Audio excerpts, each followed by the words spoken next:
Bom dia, está aqui a bancada do PSOL, membros da Executiva Nacional, o presidente nacional do partido, Luiz Araújo, e a gente tem alguns comunicados a fazer. O primeiro deles, a partir da divulgação da lista de Fachin no dia de ontem, a gente considera que não existe motivo para que Temer não passe também por um processo de investigação. Já existe um precedente no Supremo Tribunal Federal, que foi criador de jurisprudência, ainda do ministro Theory, que disse que presidente da República pode sim passar por investigação. O que não pode é se tornar réu a partir do momento que exerce o cargo de presidente da República. Então, o PSOL e a sua bancada está ingressando com uma medida judicial solicitando a investigação de Michel Temer, que tem inclusive 2 casos em específico de citações ao seu nome que precisam estar passando por um processo de investigação profundo. A gente então está finalizando, preparando a medida judicial, solicitando que aquilo que já foi o precedente jurisprudencial do Supremo Tribunal Federal continue sendo válido e que Temer seja investigado. Segundo, nós consideramos que a partir da divulgação da lista, todos no Estado democrático de direito, é claro, têm o direito ao contraditório, à ampla defesa, mas do ponto de vista jurídico e político, nós consideramos que aqueles que foram citados não podem estar em relatorias e em postos de mando. A gente está falando dos postos no Congresso Nacional, a gente está falando de um governo que tem 9 ministros citados, a gente está falando de relatorias na Câmara dos Deputados. Não é possível, por exemplo, que a gente tenha como relator da reforma da Previdência, que mexe profundamente nos direitos da maioria dos brasileiros e brasileiras, alguém que esteja indicado na lista, que nós consideramos que, respeitando a ampla defesa e o contraditório, ele tem que se dedicar ao seu processo de defesa.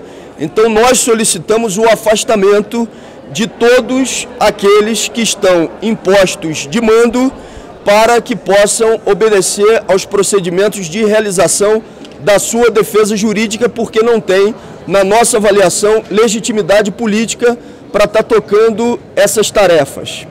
Além disso, nós vamos avaliar caso por caso de cada um daqueles que foram indicados para fazer uma avaliação profunda sobre indicação de representações ao Conselho de Ética da Câmara dos Deputados. E finalizando, nós consideramos que o que dá legitimidade para que um programa possa ser implementado necessariamente é a vontade popular. Por isso, a partir de uma crise como essa, sem precedentes, o PSOL e a bancada do PSOL na Câmara dos Deputados reafirma a sua posição por eleições diretas para que a gente possa ter a superação dessa crise a partir daquilo que é a vontade popular no estabelecimento de um programa. Essas são as nossas posições. Eleições diretas para a presidência da República e com uma avaliação que vai ser construída a partir daquilo que está colocado nessa crise para todos aqueles casos que, porventura, tenham que ter legitimidade para aprovação de um programa. Inicialmente, a gente defende eleições diretas para a presidência da República e afastamento dos respectivos relatores e daqueles que estão em postos de comando nos mais variados poderes. Qual é o caminho para a eleição? Não há dispositivo legal para isso. Olha, na nossa avaliação existe, primeiro, um precedente, já existem matérias tramitando na própria Câmara dos Deputados que tratam do tema, tratam do assunto, e essas matérias podem sim ser votadas para garantir que a gente tenha eleição presidencial.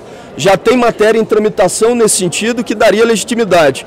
O que não tem precedente é a colocação em prática de um projeto político que não tem a legitimidade das urnas e, mais do que isso, um projeto político que tem a maioria dos seus membros e representantes passando por um processo de investigação quando eles têm que cuidar agora das suas respectivas defesas. O PSOL está sozinho na luta para essa eleição direta ou tem apoio de outros partidos? Olha, o PSOL, eu não tenho dúvida que tem apoio das mais variadas forças e tem apoio da maioria da população brasileira. A maioria da população brasileira quer que, para que um programa, um projeto seja implementado, que o voto popular possa ser o respaldante dessa iniciativa. Agora eu queria aqui voltar a frisar um aspecto para vocês. Não existe motivação para que Michel Temer não passe também por investigação, já que houve precedente no próprio Supremo Tribunal Federal da decisão de um ministro, que foi o ministro Teori, que permitiu a investigação de presidente da República.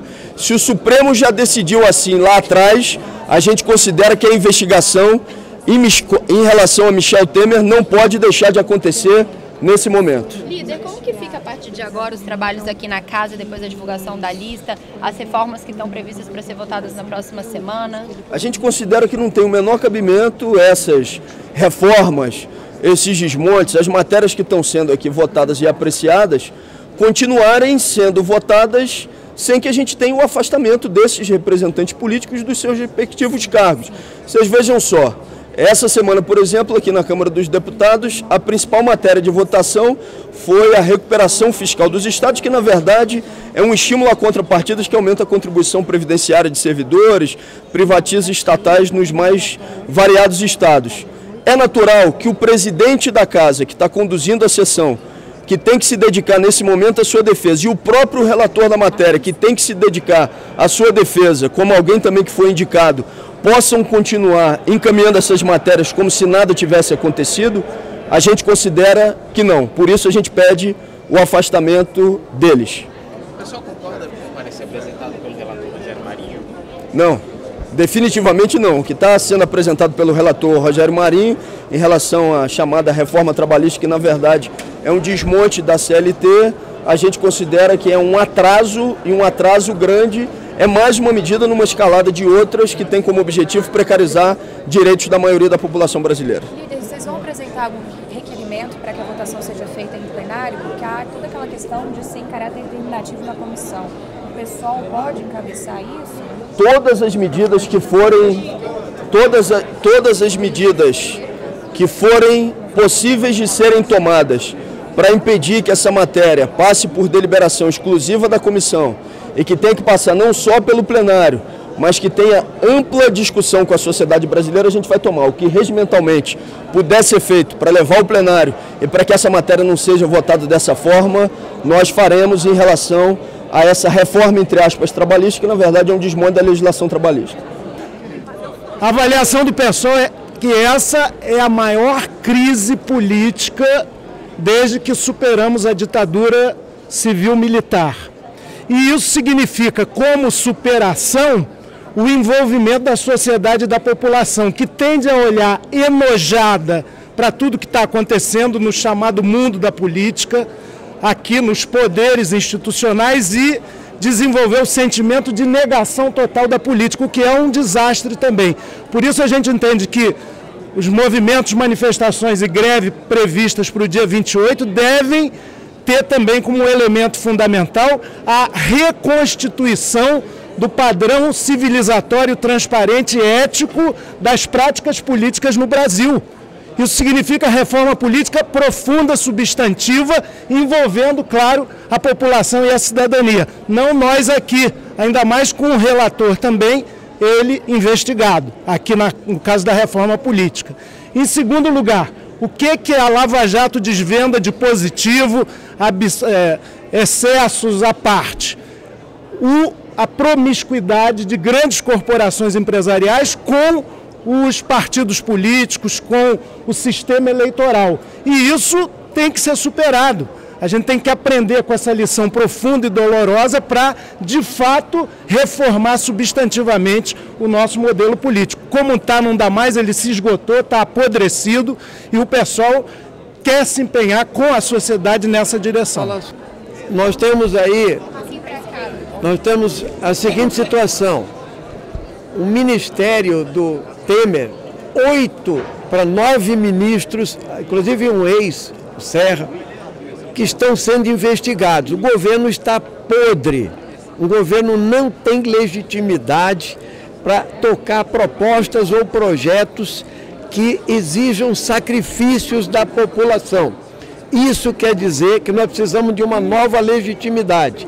Só eleição direta para presidente, porque este Congresso também, com 1/3 do Senado e mais de 80 deputados nas duas listas do Janot, não tem moral para indicar qualquer sucessor de Temer. Então, nossa proposta é direta já, e isso vai carregar para o dia 28, que é o dia da greve geral contra as reformas no nosso país e contra o governo Temer.